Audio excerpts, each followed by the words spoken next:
morning, guys. Today we are going to try to dupe Lush's best-selling Mask of Magnaminty.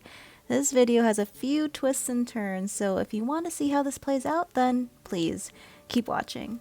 Like I mentioned, we are going to try to dupe Lush's Mask of Magnaminty, a minty mask formulated to be, and I quote, intensely cleansing but never harsh or abrasive. This was not the original plan.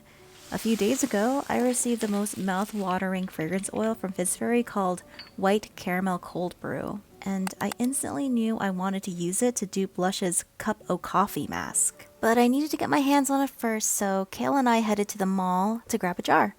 And after realizing the first mall didn't have a Lush, we headed to another mall where, success, we found a Lush. We scanned the shelves for the Cup o' Coffee mask and could not find it until we realized it was out of stock. When we asked the worker when they were getting more, they weren't sure. I made a comment about how they must be really good sellers to be sold out, but interestingly, he told me that the Cup o' Coffee masks were actually recalled because the emulsifier broke down and jars arrived with a layer of oil that's separated from the mask. So I switched gears, grabbed a Mask of Magnaminty instead, and cashed out. I didn't want to completely let go of my coffee mask idea, so I decided to blend the two together, making a sort of minty coffee mask. I wanted to include the fresh peppermint of Magnaminty and combine it with some coffee goodness. The final result will, hopefully, be a clarifying mask for oily skin types and is mildly exfoliating. The first ingredient in Magnaminty is something called Bentone Gel Hectarite. And what this is a viscous substance used primarily to suspend stuff in. So for this mask, it makes up the body of the mask, which allows the clay and all the other good stuff to stick to your face. I couldn't find this ingredient anywhere, so I will be replacing this with an emulsion made with water, emulsifiers, oils, glycerin, and xanthan gum. Working with xanthan gum can be tricky, so I like to disperse it in glycerin before putting it in water. Otherwise, it will create annoying clumps that nobody has time to get rid of. This glycerin xanthan gum slurry gives the suspended xanthan gum some time and space to bind with the water more evenly, avoiding those annoying clumps. After adding the glycerin and xanthan gum slurry to the water, I'm going to put this in a water bath to heat up. Next, I'll be measuring my emulsifiers, oils, and honey. The emulsifier I'm using today is called Wax, which is a brand name version of Emulsifying Wax NF. I paired this with some BTMS 50 for a soft, creamy consistency that's stable. For my oil, I'm using some organic hemp seed oil, which is my go-to when it comes to light, fast-absorbing oils. But this can be swapped out with avocado oil, sweet almond oil, and apricot kernel oil. When it comes to adding honey to your cosmetics, you'll want to use a raw honey. I picked this up at my local grocery store. Processed honey may have some chemicals in it that you may not want on your face.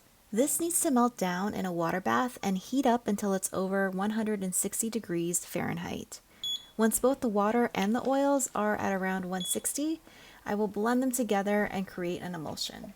Just like when I make lotions, I like to stick blend water and oil emulsions for a good 2 minutes, just to make sure everything is broken down and incorporating thoroughly.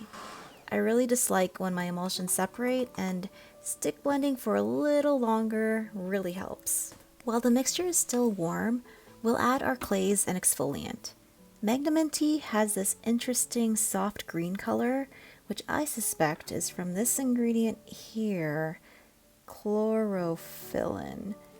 Since I don't have that around, I'll try to achieve this color with French green clay and a touch of spirulina powder. But that's later. I'm skipping ahead, sorry guys. The exfoliant we're using is some brewed and dried coffee grounds. Coffee grounds on my face sounds really harsh, so I'm only putting the tiniest amount in, about a 1/4 teaspoon, which ended up being about 1 gram. Now I'm going to add the clay into the emulsion a bit at a time to really get everything thoroughly blended together. We don't want any clay clumps, and we really want the smoothest consistency possible. I'm going to set this aside and prepare the final group of ingredients, which include the spirulina powder, caffeine powder, extracts, and preservative. These ingredients are going in last because they're heat sensitive and may lose their potency if added to a mixture that's too hot. We really want these ingredients to do their thing, especially the preservative, so we'll be adding these once the mixture cools to below 140 degrees Fahrenheit. We're adding the fragrance oils here as well. For the peppermint scent, we're using peppermint essential oil, and for the touch of coffee, we're blending it with a small amount of white caramel cold brew. Now that our mixture has cooled down, we can now combine everything. We'll want to stick blend this pretty thoroughly as well. After a couple of minutes, set this mixture aside to firm up a bit. After a few hours, this is the consistency. It's a lovely, smooth consistency that's still a touch runny, but it will firm up even more into a nice, thick cream the longer you let it sit.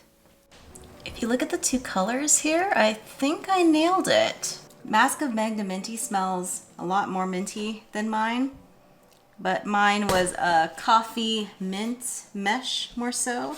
It's pretty fluid, but it will continue to solidify overnight. The way it is now, it's perfect for jarring. And to jar them, I'm going to put them in these 4-ounce jars, similar to the Lush jar. I love how this mask turned out. This white caramel cold brew fragrance oil by Fizz Fairy is so good. I have it linked in my description box if you want to check it out.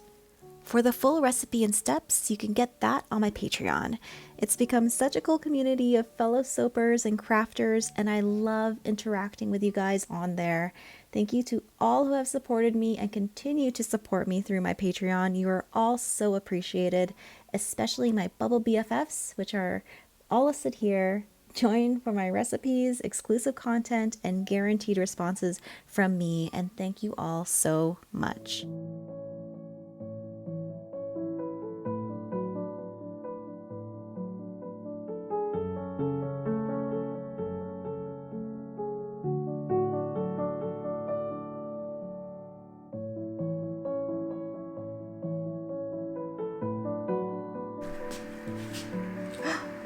Oh no!